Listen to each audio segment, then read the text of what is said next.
Vamos a hablar de una enfermedad que seguramente es una enfermedad que impresiona mucho por los tipos de compromiso que le causa a los pacientes y sobre todo también porque hay mucha morbilidad y mortalidad.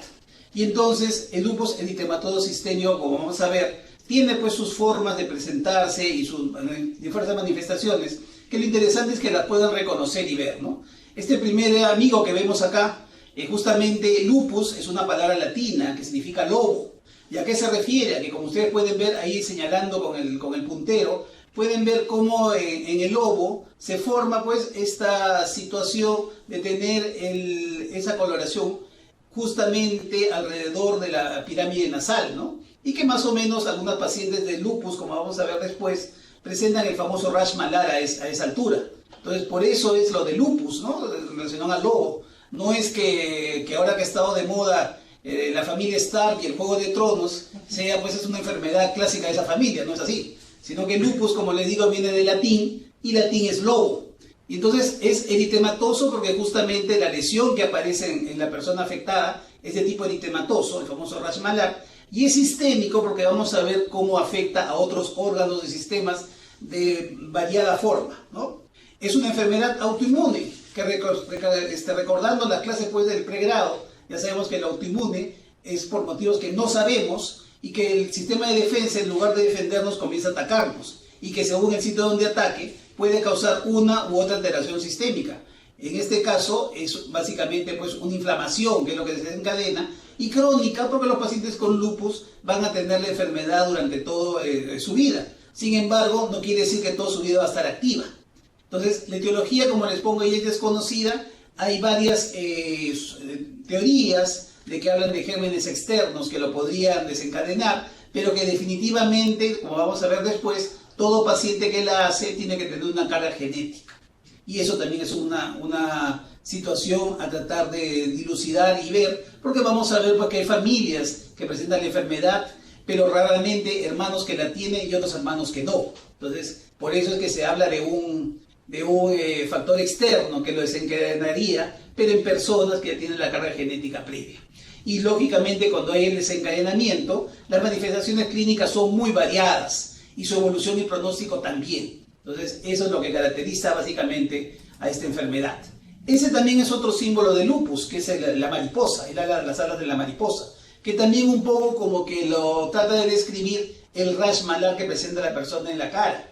Y entonces la mariposa también es otro animal que se ha incluido como una representación de lupus. Entonces, o puede ser el lobo o puede ser la mariposa. Pero generalmente se está utilizando más la mariposa porque vamos a ver también la alta cantidad de prevalencia en mujeres por sobre los hombres. Y entonces las mujeres han escogido más la mariposa que al lobo. Entonces, en esta enfermedad, que es de tipo autoinmune, lo vuelvo a reiterar, órganos, tejidos, células se dañan porque justamente en ellos se pegan los autoanticuerpos que se producen. Y los autoanticuerpos, al juntarse el complejo antígeno-anticuerpo, llama a las células que causan la inflamación y la destrucción en esta enfermedad. Entonces, estos pequeños datos epidemiológicos nos hablan de que no es una enfermedad pues altamente frecuente, ¿no? Una prevalencia de 51 a 100.000, pero eso también varía según la raza, aunque no deberíamos decir raza, sino el grupo étnico, y que sea, por eso pongo etnicidad y el nivel socioeconómico. ¿Qué es lo que se ha visto? Que si bien inicialmente se pensaba que era algo más frecuente en las mujeres arias, después se ha visto que no es así, simplemente era por motivos estadísticos, porque cuando en Estados Unidos, que ustedes saben es un país que lleva mucho su estadística, comenzaron a integrarse a los famosos grupos de las hispanas, y las hispanas tenían mayor prevalencia de lupus que las arias. Y después, felizmente, se ha comenzado a evaluar también esto en Latinoamérica.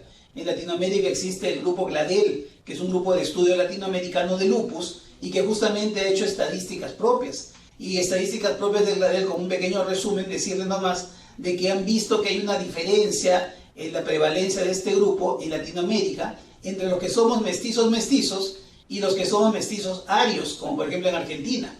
En Argentina, pues ustedes saben que hay una población aria de mayor proporción que la que hay en los otros países latinoamericanos, y también se han visto estos casos en Brasil, donde también tienen una población de origen negro en mayor cantidad. Entonces se ha visto ahí de que las tasas de incidencia y de prevalencia en estos grupos mestizos y negros es mayor que entre los hispanos, arios, siendo todos del mismo continente. Entonces ya se comienza a ver de que hay una predominancia por algunas zonas, por algunos grupos étnicos, perdón. Y también se ha visto que es más prevalente en gente de baja condición social. Entonces, y eso ya no tiene que ver mucho con la etnicidad, sino tiene que ver mucho también con algunos otros factores que parece ser que estarían relacionados con un problema infeccioso asociado para que desencadene la enfermedad. Lo segundo que les digo es que la mayor frecuencia es en mujeres, ¿no? Hay series que hablan de 9-1, otras de series de 6-1, pero siempre la predominancia de mujeres es bastante mayor que la de varones. Y sobre todo se ve que aparece más que nada en la edad reproductiva, sobre todo en la mujer. Esa estadística del 65% de pacientes están entre los 16 y 55 años. O sea, el periodo en que la mujer ya hizo su menarquia, la mujer está con toda su producción de hormonas estrogénicas, y a los 55 como promedio, eso ya ha desaparecido. Y ahí baja justamente la cantidad de pacientes lúpicas. No quiere decir que no haya pacientes lúpicas mayores, ojo, pero sí los porcentajes son menores. Sí es mayor el porcentaje en las mujeres que están en la edad reproductiva, y por eso se ha visto que los estrógenos tienen correlación con la actividad de enfermedad, y por eso también en pacientes lúpicas el uso de estrógenos puede llevar a problemas. Y como les decía, ya la severidad, ya no solamente la prevalencia, sino la severidad de enfermedad, se ve más en nuestra raza, la raza mestiza o hispánica, como le llaman en Estados Unidos, y en los afroamericanos también lo presenta. El labor de mortalidad, como les decía, es una enfermedad de curso inflamatorio, sistémica, afecta a varios órganos y es muy agresiva, ¿no? El lupus eritematoso sistémico, la causa principal de mortalidad son las infecciones secundarias. Y también es, por ejemplo, en nuestro hospital, que es un hospital nacional, que nosotros en el Sabogal recibimos la población del Callao, de todo el cono norte e incluido Huacho, recibimos pues población donde la primera causa de hospitalización en nuestro hospital, en reumatología, no en general, sino en reumatología, es el lupus eritematoso sistémico. Y el lupus está entre los 3 primeros diagnósticos de atención por consulta externa. Obviamente, esto se da porque nuestro hospital es un hospital de referencia, ¿no? Y por eso está la población tan seleccionada. Pero estamos viendo que la hospitalización ya no tiene que ver con la referencia, sino con el curso de la enfermedad, y el curso lleva a hospitalización porque es muy agresiva y muy inflamatoria. Esto, por ejemplo, son unos cuadros que les quiero mostrar, donde vamos a tomar como ejemplo la enfermedad cardiovascular.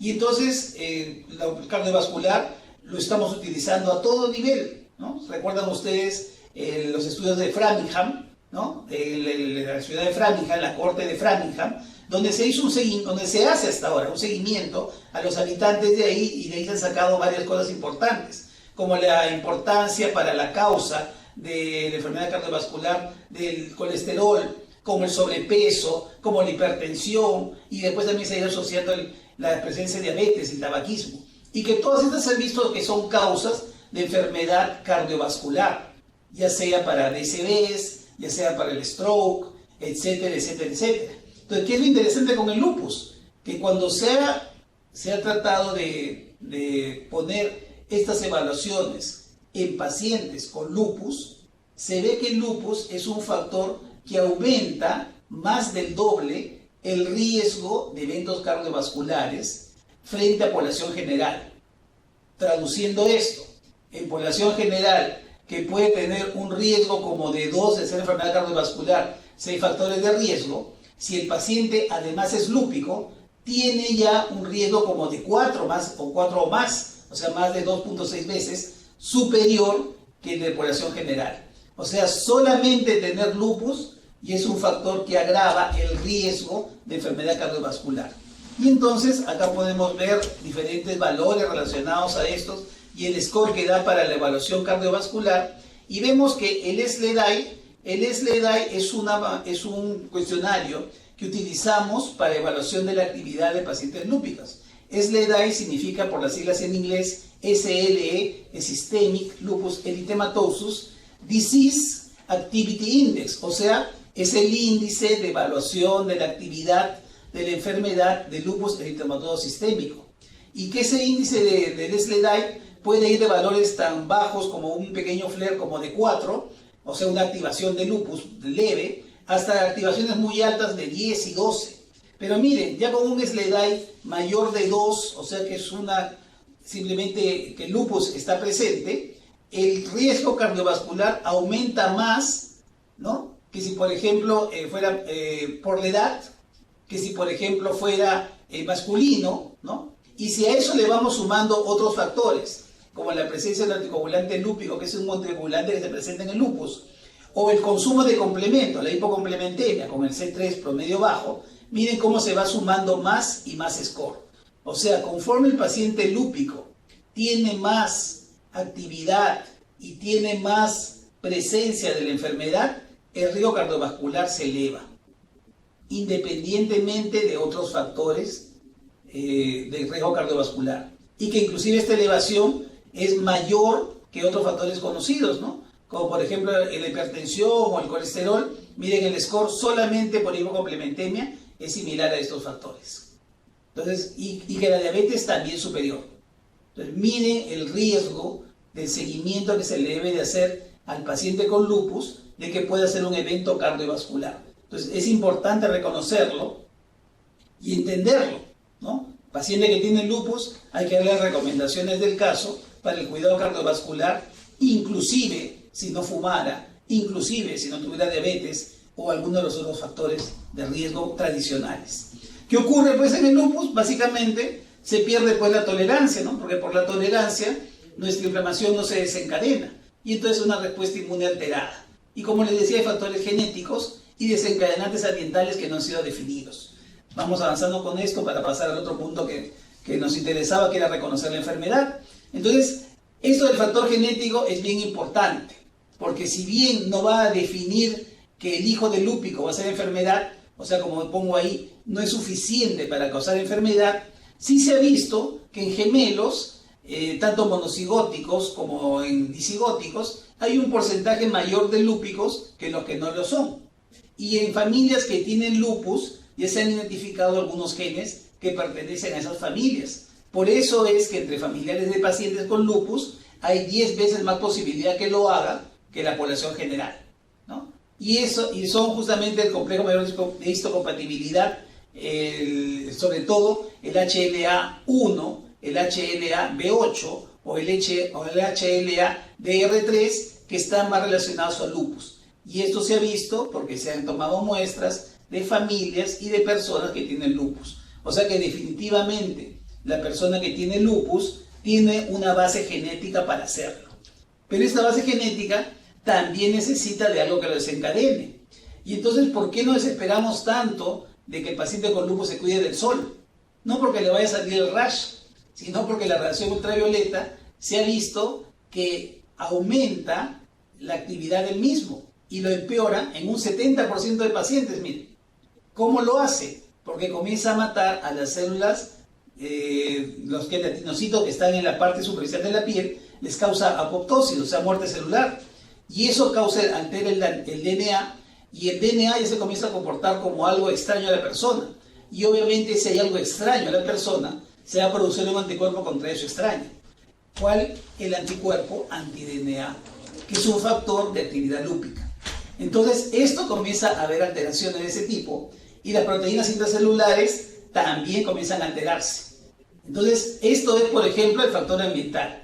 Por eso que toda paciente lúpica que esté hospitalizada, nosotros lo primero que hacemos, la alejamos de la ventana, porque la exposición al sol es ese factor.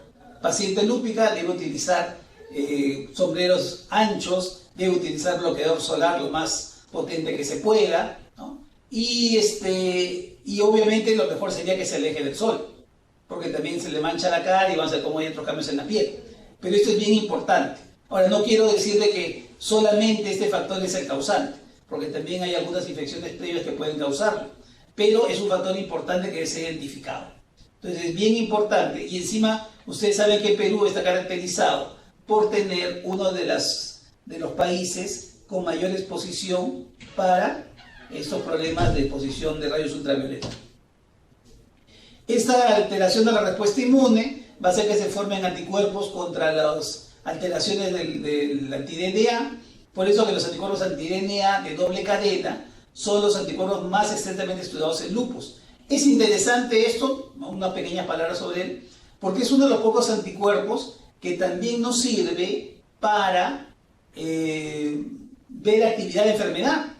Tanto así que paciente lúpico que está controlado y que no tiene actividad de enfermedad, el valor de sus anticuerpos puede salir negativo. Y al revés, estos anticuerpos cuando comienzan a subir y se positivizan, nos está avisando que la enfermedad se está comenzando a activar. Entonces, esto es interesante porque en otros anticuerpos generalmente siempre le van a salir positivos y no nos van a servir para evaluar actividad. En cambio, el anti-DNA de doble cadena, ojo, resalto lo de doble cadena porque también existe el set de anticuerpos anti-DNA de cadena simple. El punto es el de doble cadena o también llamado anti-DNA nativo, que es un factor que nos permite evaluar actividad de enfermedad, ¿no? También se han visto otras alteraciones, no vamos a avanzar más de hablar del anti-TNF-alfa, ni los niveles séricos de interleuquina 10, creo que la presentación se la van a pasar, ustedes lo pueden revisar y ampliar más la lectura sobre esto, pero lo interesante es que es el primero, porque si hubiera algún anticuerpo en un paciente lúpico que se pudiera hacer el esfuerzo económico para implementarlo en los hospitales, o para que el paciente a veces pregunta, ¿no? Doctor, un examen que me pueda hacer afuera, hago el sacrificio y me lo hago, sería este, el anticuerpo anti-DNA, cuando el paciente ya tiene el diagnóstico de lupus definido. ¿Ok? Y obviamente, quien va a desencadenar toda la respuesta inmune va a ser la célula B. Los linfocitos B son los que van a causar esto, porque sobre todo los linfocitos B producen anticuerpos, presentan a los antígenos y fabrican citoquinas. Los anticuerpos que se pegan al tejido para que luego sea atacado, entre comillas, por el sistema de defensa, los antígenos que traen a los anticuerpos y las citoquinas que perpetúan o activan el mecanismo de inflamación. Entonces, a diferencia de las T, las B no van a activarse cuando ya esté la enfermedad, sino que más bien la van a producir. Como pueden ver ahí, son el 15% de los leucocitos periféricos y entonces son ensamblados para la producción de anticuerpos y la presentación de antígenos. El problema es que en el lupus se activan. ¿Por qué motivo? Todavía no lo sabemos, pero hay varias teorías. Una de ellas, la que le presenté hace un momento, que la presencia o exceso de radiación ultravioleta daña el anti-DNA de algunas células y eso activa los linfocitos B, pero en todo caso, si el linfocito B no se activa, no va a haber actividad de la enfermedad. Esto es importante porque esto puede ser utilizado como un punto terapéutico. El linfocito B activo. Acá pueden ver cómo el linfocito B, esta es una célula pre-B que después va a ir madurando. Primero tenemos una célula B inmadura, ¿no? Y que después ya se convierte en una célula B tipo 1 y tipo 2, pero acá es bien interesante este factor, el BAF, que es una molécula que tiene que estar presente para que la célula B madure. Entonces, normalmente, esa célula va madurando y un grupo de células se va a acumular y se va a formar como la célula plasmática y se va a acumular para guardarse, que se puede acumular a nivel de los linfáticos o se puede guardar a nivel del vaso. Ahí se guardan los linfocitos, ¿no? Entonces, solamente van a salir cuando haya necesidad del uso de ellas. Es como el ejército que se prepara, se alista, se va a su cuartel y que teóricamente solamente debería salir cuando hay una agresión al país. Es más o menos eso, así como funciona la célula B. Y entonces, como han visto que hay moléculas que intervienen en la intermediación y la maduración de estos, la idea del tratamiento va a basarse en eso. O bloqueamos las moléculas acá, o evitamos que la molécula madure. Si hacemos eso, vamos a evitar que la enfermedad se active. Ese es el principio básico, bien sencillo, pero que nos puede guiar en mucho de lo que hacemos para la terapéutica. Entonces vamos a la parte que era el núcleo de esta charla, que es el diagnóstico de lupus. ¿Cómo reconocer a lupus? Entonces, una cosa interesante es hablar de criterios diagnósticos y otra cosa es de criterios clínicos o de clasificación. Los de clasificación, más que nada, son criterios utilizados para clasificar a una persona como que lleva una enfermedad cuando esta persona va a ingresar a un estudio de investigación de cualquier tipo.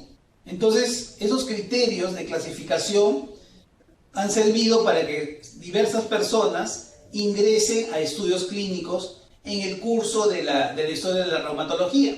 Sin embargo, como estos criterios clasificaban a la persona que tenía una u otra patología, poco a poco en el tiempo han sido utilizados ya como criterios diagnósticos. Entonces, estos criterios cuando han sido planteados con la idea de clasificar personas que puedan ingresar a estudios de investigación. Y después han terminado como criterios diagnósticos. ¿Por qué les digo eso? Porque puede darse el caso de un especialista que tenga un paciente que no complete todos los criterios, pero que el curso de la enfermedad le dice que tiene esta enfermedad tal, y le comienza tratamiento, y le da tratamiento y seguimiento como si fuera la enfermedad que él plantea que es, aunque no cumpla el total de criterios. Y es porque en este caso se está buscando criterios para clasificar a la persona en esa enfermedad, pero no vamos a esperar porque complete todo si el paciente se está deteriorando o se está afectando. Pero en todo caso, eso ya es manejo del especialista. Pero para facilitar las cosas al total de los colegas, es que usamos estos criterios en ciertas prerrogativas para decir, esta persona tiene lupus. Estos primeros criterios que les muestro, en total de 11, fueron planteados en el año 82 por el Colegio Americano de Reumatología, que el Colegio Americano de Reumatología es la asociación que agrupa a todos los médicos reumatólogos de los Estados Unidos y Canadá, y que después se ha ido extendiendo ya a los llamados miembros internacionales, ¿no? Entonces, en el Colegio Americano de Reumatología se realizan congresos anuales y se van evaluando estas cosas. Y entonces estos 11 criterios han sido signos que el paciente lúpico presenta en el curso de su enfermedad y que son los que se presentan con mayor frecuencia. El primero era, como les decía, el rash malar, que podemos ver en imágenes cómo es. Lo segundo, la presencia de lupus discoide. Tercero, la fotosensibilidad, la presencia de úlceras bucales o aftas, que hay un compromiso articular del paciente, ya sea como artralgias o como artritis, que haya serositis a nivel pleural o a nivel pericárdico, que hay un compromiso renal, como lo vamos a evaluar, como hay un compromiso neurológico, como lo vamos a describir, o un hematológico, un compromiso inmunológico, o la presencia de los anticuerpos antinucleares por sí solo. Estos criterios se decía que tenían que haber 4 en el curso de la enfermedad, y si era así, entonces el paciente se le diagnosticaba como de lupus eritematoso sistémico. Sin embargo, habían discrepancias porque habían pacientes que no entraban en la clasificación, le faltaba algo, no cumplían los 4 criterios, y en el 2012, este grupo de colaboración internacional sobre lupus, más que nada una colaboración clínica, planteó nuevos criterios, y en los cuales conservaba los que habían, pero abría la ventana a otros más, y eran criterios de mayor sensibilidad, a un 97%, ¿no? Prácticamente al 100%, y muy específicos, 84%. Entonces ya planteaban criterios clínicos y criterios inmunológicos. Y de los clínicos, básicamente, por ejemplo, dividía el lupus cutáneo entre agudo y subagudo y el lupus cutáneo como crónico.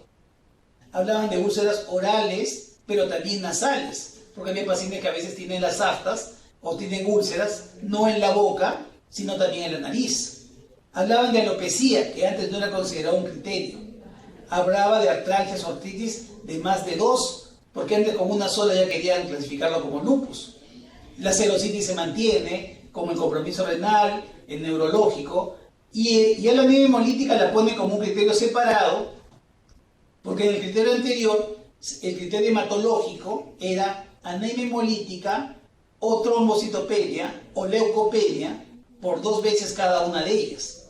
Pero en esta nueva clasificación del SLIC, la anemia hemolítica está como un criterio único, la leucopenia o linfopenia como un criterio único y la trombocitopenia como un criterio único. Entonces es así porque puede ser que un paciente tenga anemia hemolítica una sola vez y si no cumplía las 2 veces no se consideraba. Pero también ese paciente con anemia hemolítica a lo mejor estaba con linfopenia, y entonces era un criterio más. Y de los criterios inmunológicos se ha mantenido la presencia del anticuerpo antinuclear, el ANA, pero también ya se ha individualizado al anti-DNA, al anti-SM y a los anticuerpos antifosfolípidos. Estos números 2, 3 y 4, anteriormente todos eran considerados como inmunológicos y eran o anti-DNA o anti-SM o antifosfolípidos. Ahora no, cada uno es un criterio por sí solo. Se ha aumentado la hipocomplementemia y se ha aumentado la prueba de Kunz directa positiva en ausencia de anemia hemolítica, como también otro criterio inmunológico, también independiente de los otros. Entonces, con todo esto, estamos viendo que se pueden captar más pacientes y la cuestión es reconocer esos pacientes. Y entonces también para el 2012 habla de eso. El paciente debe tener 4 o más criterios con al menos uno de los 2 tipos. O sea que al menos tenga uno clínico y uno de laboratorio, al menos, ¿no? Y los otros serán del otro tipo. Pero también es algo interesante, agrega ahí las biopsias renales. ¿Por qué? Porque hay mucho paciente lúpico que debuta con compromiso renal, que el nefrólogo lo ubica, que el nefrólogo lo identifica, pero no le daba el diagnóstico porque lo trataba como una glomerulonefritis. Y entonces cuando se hace ya el estudio en sí de la biopsia renal, si solo con biopsia renal, sin que tenga artritis, sin que tenga compromiso hematológico, sin que tenga compromiso de serosa, etcétera, etcétera, el nefrólogo decía no es lupus, solamente es una glomerulonefritis. Pero ahora ya se ha quedado que si hay una biopsia renal que describa hallazgos de nefritis lúpica en presencia de ANA o anti-DNA positivo, eso también es un lupus sin necesidad que tenga 4 criterios. Entonces la biopsia renal por sí sola, con diagnóstico de nefritis lúpica, ya tiene un gran peso para definir esto. Entonces vamos ya a los criterios para que los reconozcan, pues, que eso es lo importante de ahora, cómo reconocer el lupus. Entonces no voy a pedirles pues que esperen a que el paciente llegue a estos grados de rash o de erupción malar, ¿no? Sino que es una erupción más fina, la que ven ahí, ¿ven? En la zona malar, que respete el surco nasogeniano, ¿no? Y que se forme pues esta imagen, que es la que le llaman el ala de mariposa. Ese rash malar es un eritema fijo, plano. Ya cuando está más avanzado puede ser alto, sobre las eminencias malares y que no afecta el surco nasogeniano. Y eso generalmente es una forma de debut del paciente bastante frecuente, ¿no? Lo que vemos al costado es otro paciente con una afectación ya más agresiva, de más tiempo. Entonces eso es muy diferente, ¿no? Pero ese rash malar puede ser muchas veces un criterio único y que es un criterio de debut. Entonces esta foto es bien clara, bien marcada y ahí lo podemos ver.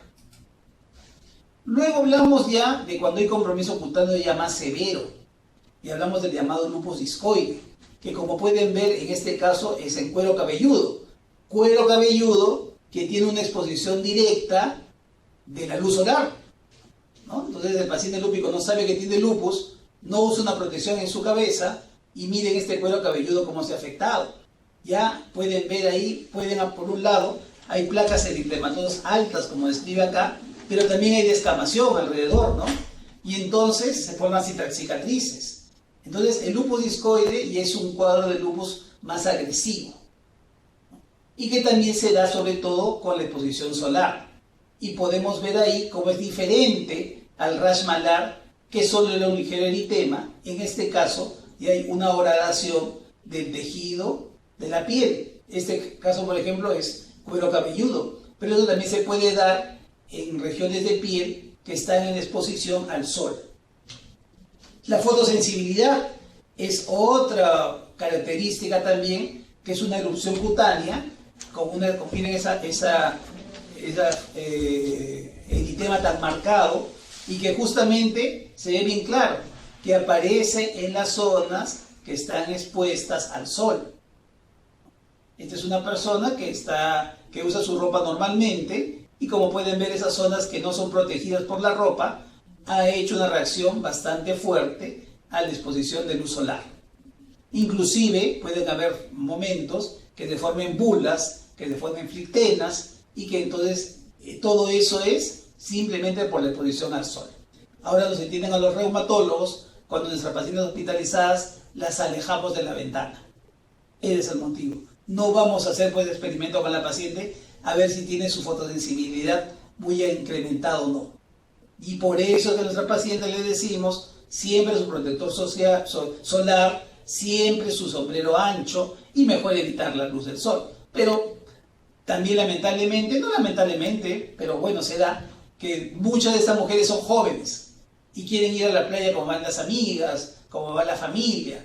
Y tampoco no le quitamos calidad de vida a la paciente, puede decirle, no vayas acá, aléjate de las reuniones familiares en la playa, aléjate de la exposición al sol, pero felizmente tenemos ya pues otras opciones. Usa un buen sombrero, usa un bloqueador solar y esto te va a ayudar para que no llegues a esos extremos de fotosensibilidad. Estas son las úlceras orales, que son las aftas bien claras, que las aftas también nos puede dar a cualquiera de lo que estamos viendo cuando estamos en un momento de tensión, en estrés, pero que en el paciente lúpico se presentan repetida vez. Y entonces eso también nos indica a nosotros, cuando el paciente viene a la consulta, si ha estado con aftas seguidas, eso también nos está indicando la situación de activación de la enfermedad. Por tanto, es importante examinar al paciente. Y como les decía, ya no solamente son las aftas en la boca, sino también hay que revisar la nariz. Por eso es una ulceración nasofaringea, ¿no? Indolora. Entonces el paciente muchas veces no se da cuenta. El médico tiene que examinarle y revisarle. La artritis ya es una inflamación a nivel articular. Al lupus puede confundir mucho con la artritis reumatoide, porque también afecta manos, también afecta muñecas, cuando debuta y cuando se presenta. Y entonces en esto que estamos viendo, vemos un paciente cómo presenta tumefacción, como siempre le digo a los pacientes, si las arruguitas se le están sobresaliendo. Entonces esa es una forma de describirles que está haciendo artritis en interfalángicas. Pero también pueden haber dolores, o sea que te duelen todas las interfalángicas, todas las muñecas, las rodillas, en forma simétrica. Por eso es que el criterio es compromiso articular, artralgias o artritis. ¿Cuál es la diferencia con la artritis reumatoide, por ejemplo, en el largo plazo? Es que la artritis reumatoide causa una deformidad que no es irreductible. El paciente con artritis reumatoide ya deforma, una vez que hay esa deformidad por la subluxación, eso no puede ser reducido. En cambio, un paciente lúpico, como pueden ver acá, también puede dar la impresión como que se ha deformado. Pero si esta persona presiona fuerte su mano sobre una superficie plana, se alinean los dedos. O sea, es una deformidad no perdurable. Eso es lo que nosotros le llamamos la artropatía de Yacut. J-A-Q-U-O-D, artropatía de Yacut. Y que es una característica del paciente lúpico, en algunos pacientes lúpicos, no en todos, que puede presentar esta aparente deformidad y por eso muchas veces le consideran como que tiene artritis reumatoide, pero que es una deformidad que el paciente presiona una superficie dura, plana, esta situación se mejora.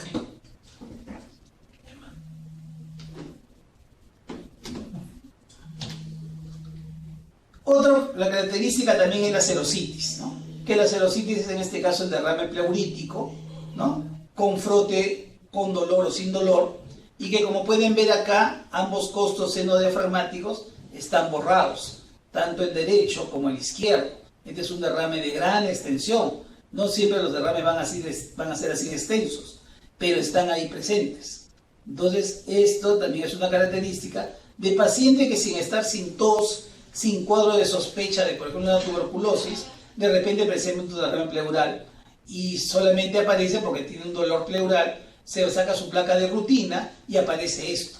Entonces, un antecedente de un derrame pleural sin una sintomatología previa que lo sustente, también nos puede ir orientando a un paciente con lupus que está haciendo actividad. E igualmente también un derrame pericárdico, ¿no? Y que ese derrame pericárdico pues está verificado con un electrocardiograma y con la evaluación del cardiólogo. Miren este corazón grande, en bota, y que también un derrame pericárdico por la inflamación a nivel del pericardio y lo otro anterior por inflamación a nivel de la pleura. En cuanto al riñón, El riñón tiene el gran problema que la inflamación que se produce en él se da, como ustedes pueden ver en esta biopsia, la gran cantidad de puntos negros sobre el tejido renal es invasión de linfocitos. Y entonces esa invasión de linfocitos causa una inflamación severa en el riñón. Y el riñón comienza a perder funciones, ¿no? El riñón, cuya función normal es ser el filtro para que para que productos de metabolismo, de catabolismo básicamente, sean eliminados por orina, y productos que deben de regresar a la circulación, como por ejemplo proteínas, se evite que se pierdan, comienza a fallar su función. ¿Y cómo se manifiesta esto? Que comienza a haber pérdida de proteínas por orina. Y que lo más interesante es decir al paciente, si ha habido cambios en la orina, que su orina se haya puesto como en la cerveza, o sea, con una gran cantidad de espuma, que no sea una espuma que desaparece rápidamente, sino que revise la taza y vea que la espuma está persistiendo en el water. Eso es un índice claro de que tiene proteinuria. Y obviamente en ese caso hay que examinar al paciente, pedir un examen de 24 horas y evaluar qué está pasando. Pero también pueden haber apariciones de cilindros celulares que en realidad son pedacitos de riñón que se van perdiendo, ¿no? Un momentito, por favor. Claro. Entonces, el cilindro puede ser de eritrocitos, como pongo ahí, de hemoglobina, puede ser mixtos o tubulares o granulares con pedacitos de riñón. Y eso porque la inflamación en el riñón está llevando a esto. Luego también hay alteración a nivel neurológico. Y en las manifestaciones neurológicas que se presentan, sí es muy importante la evaluación en conjunto con neurología. Miren en la columna de la derecha la cantidad de manifestaciones neurológicas que hay que descartar si se está dando por el lupus o por otro cuadro neurológico. Y entonces siempre acá influye mucho el diagnóstico diferencial. Entonces, si hay convulsiones, hay que descartar que sea de otra causa para recién decir si ha sido por el lupus. Si hay psicosis, hay muchos pacientes que hemos tenido que ha estado anteriormente hospitalizado por psicosis, que ha estado de largo tiempo abandonado, inclusive por la familia, pensando que tiene psicosis, y que ha sido más que nada por su lupus eritematoso sistémico que se ha activado. Entonces, es importante, por un lado, esas dos manifestaciones grandes con que debuta el paciente en el llamado neurolupus, como son las convulsiones y como es la psicosis, descartar que no sea otra la causa. Y cualquiera de estas manifestaciones, si no hay una causa previa, y eso lo va a trabajar junto con neurología, entonces recién ahí podemos pensar como que podría ser secundario a una actividad lúpica. En la parte hematológica ya les dije, ¿no? Ya los criterios han quedado definidos. La anemia hemolítica con reticulocitos mayor de 2% para arriba es una causa de destrucción de glóbulos rojos debido al proceso inflamatorio. La leucopenia y la linfopenia, leucopenia valores menor de 4.000 en más de 2 veces, o linfopenia menor de 1.500 más de 2 veces, también nos debe de avisar la posibilidad de aumentar el estudio y ver la posibilidad de un lupus en paralelo. Y valores de trombocitopenia menores de 100.000 sin que haya una causa que lo haya originado. Esto puede que tenerlo siempre presente en pacientes que tengan esas alteraciones, tanto en glóbulos rojos, tanto en glóbulos blancos, como en plaquetas. Los actores inmunes, ya conversamos hace un momento sobre el anti-DNA nativo, que si está como un valor anormal es causa D, o también el anti-SM, que está dirigido contra el antígeno nuclear SM, que en realidad el SM se refiere a que la primera persona que presentó o se le encontró este anticuerpo se apellidaba Smith, y como ese componente contra el que se veía positivizado no había sido bautizado con ningún nombre, entonces le llamó anti-SM como el anticuerpo anti-Smith. Es una cosa curiosa en la historia de la medicina, pero que se ha visto que este anti-SM no es muy frecuente en la paciente con lupus, pero ya hemos quedado que si un paciente tiene anti-SM es lupus.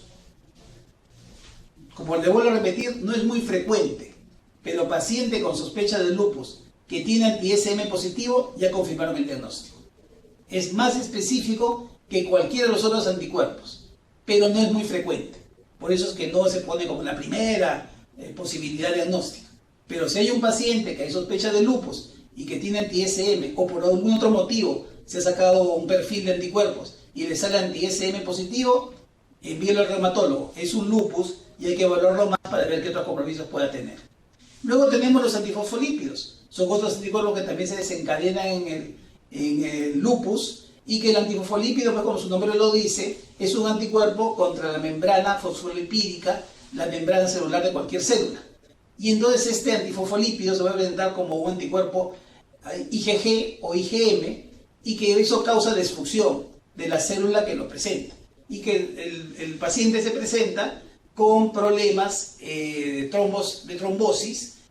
Increíblemente se dan cuadros de trombosis con trombocitopenia. Entonces son cosas que ya es un manejo un poquito más de especialidad, pero hay que tenerlo presente. Y otra cosa interesante, ahora ya menos se hace, pero la prueba del BDRL puede dar un falso positivo en paciente que tenga estos anticuerpos antifosfolípidos. Entonces, antes de calificar a la persona como que es portadora de sífilis, hay que hacerle su prueba del FTA cruzado. El FTA absorbido es la prueba cruzada para descartar si la persona tiene o no tiene sífilis.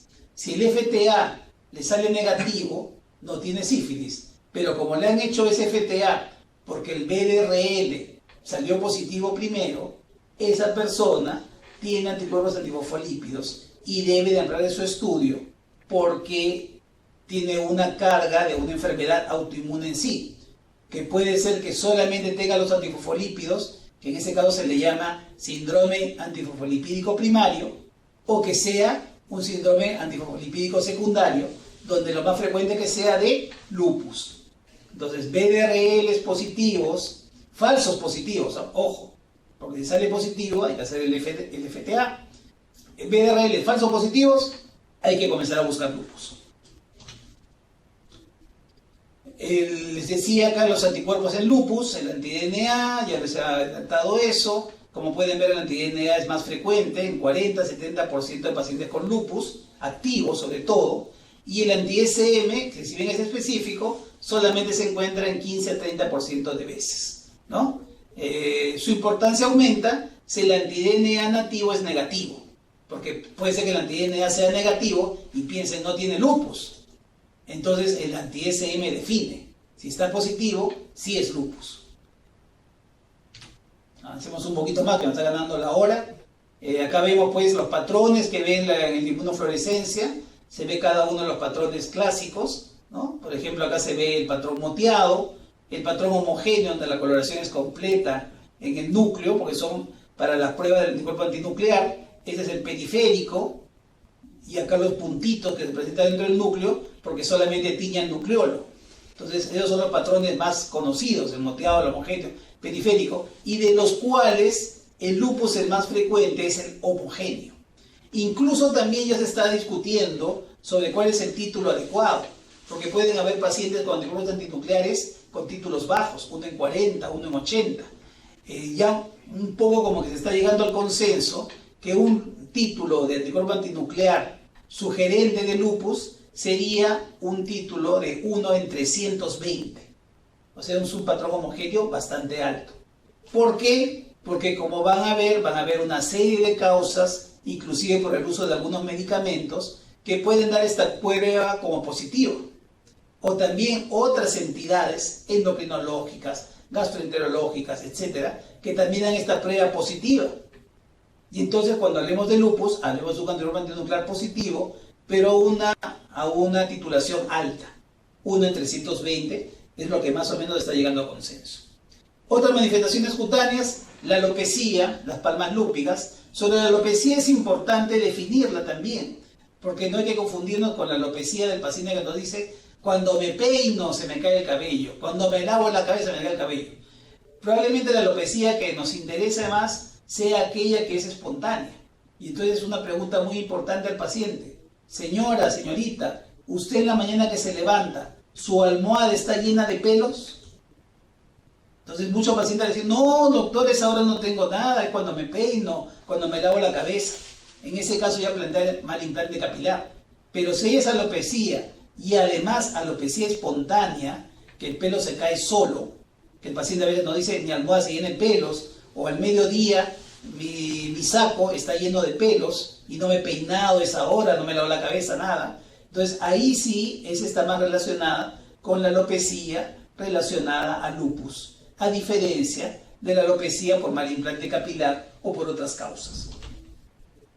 Luego las vasculitis, que también pueden llegar a ser inclusive zonas necróticas, como pueden ver en estos casos, y el livedo reticularis, que son esas redes de vasos sanguíneos superficiales que se presentan sobre todo en glúteos y en muslos.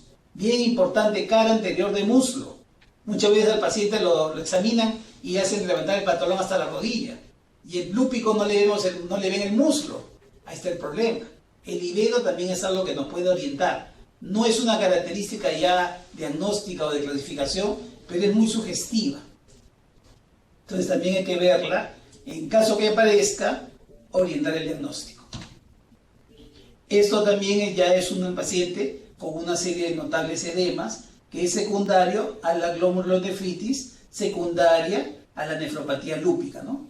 Miren las foveas bien marcadas, y es porque el riñón ya no está funcionando, como les decía, por la gran proteinuria que está causando. Y eso es interesante porque en la nefritis lúpica hay correlación entre lo que el paciente presenta en la patología y lo que el paciente presenta en la clínica. Entonces este cuadrito, con calma se los dejo para que lo revisen. Si nos ponemos a revisar ahora, probablemente nos lleve mucho tiempo, pero es interesante porque a veces nos llega el resultado que hemos enviado, la patología a una capital departamental, provincial, regional, etc. Y nos traen el resultado también de particular.